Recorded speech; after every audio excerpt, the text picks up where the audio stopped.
Si e pat ju atë aksion të forcës Delta, njësitit Delta të SBA-s në Venezuelë, në një shtet tjetër? Është një nga sulmet e shumëta terroriste që amerikanët kanë bërë dhe bëjnë kundër njerëzimit, sidomos me rënien e Bashkimit Sovjetik.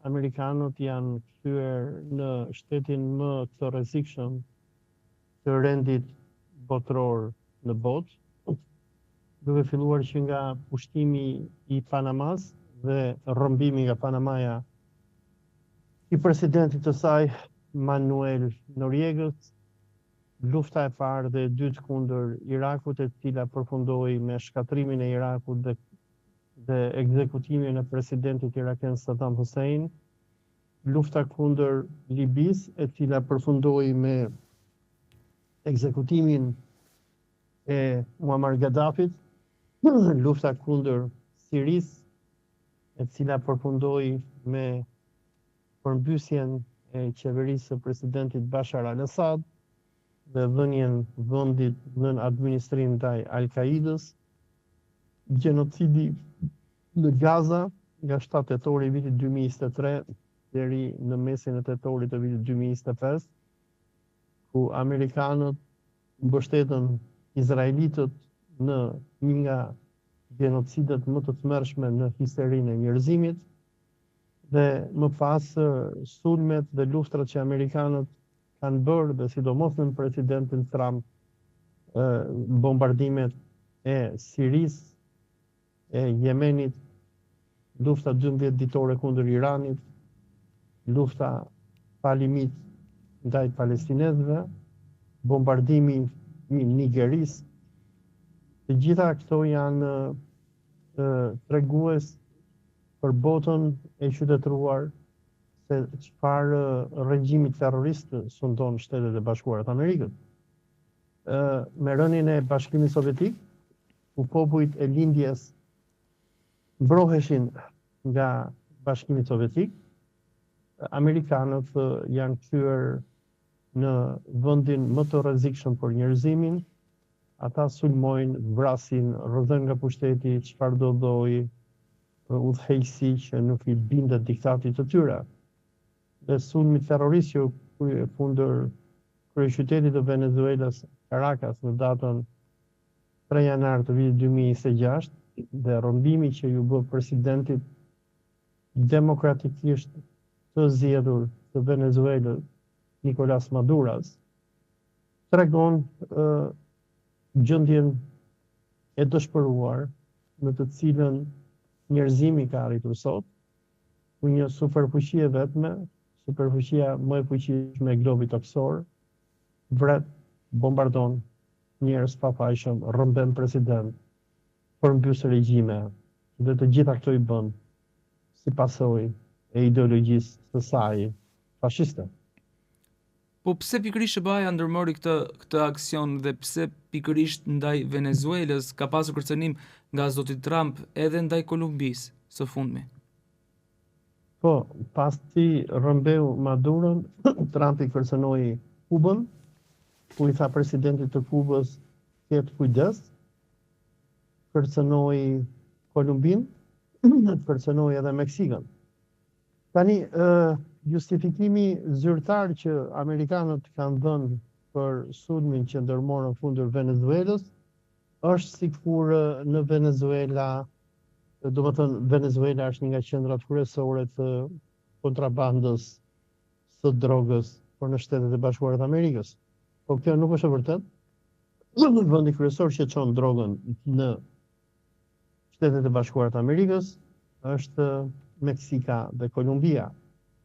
Dhe në Meksik dhe në Kolumbi, disa nga grupet më të fuqishme, sikur dihet, janë shqiptarët. Por problemi i amerikanëve me Venezuelën ka nisur që në vitin 1998, kur presidenti Hugo Chavez, i cili ishte një ushtarak dhe në 92-shin u mundua që të organizoj grushteti, në 98-ën do të fitoj zgjedhjet në Venezuelë dhe pasi të vinë në pushtet, ai do të instaloj një regjim socialist. Deri në vitin 1998, Venezuela, e cila është pak a shumë Arabia Saudite e Amerikës Latine, ishte një vend i cili edhe pse është një nga vendet më të pasura Amerikës, kishte një popullsi e cila vuante varfëri akute. Elitat që ishin në pushtet në Venezuela, pasuritë e vendit i vjedhnin dhe populli vuante në varfëri dhe në uri. Por do të ishte revolucioni i Hugo Chavezit, ardhja e tij në pushtet në 1999, që do sjelli reforma në Venezuela. E para, nafta venezueliane e cila vidhej nga amerikanët dhe venezuelianët merrnin përqindje shumë të vogla dhe grupet kriminale të lidhura me pushtetin përfitonin miliarda dollar. Çfarë do të bëjë Chavezi pasi të vinë në pushtet në 99-ën? Ai do të nacionalizojë naftën e Venezuelës dhe me përfitimet e naftës ai do të ndihmoj popullin venezuelian. Populli venezuelian do ta votoj Chavezin në mënyrë masive dhe Venezuela do të kthehet në një vend të mirëqenie sociale, ku qeveria paratë e naftës do të investojë në strehim, njerëzit të vinë në rrugëve në Venezuela përpara të vinte Chavezi, në mjeksi falas, në shkollim falas, etj. etj.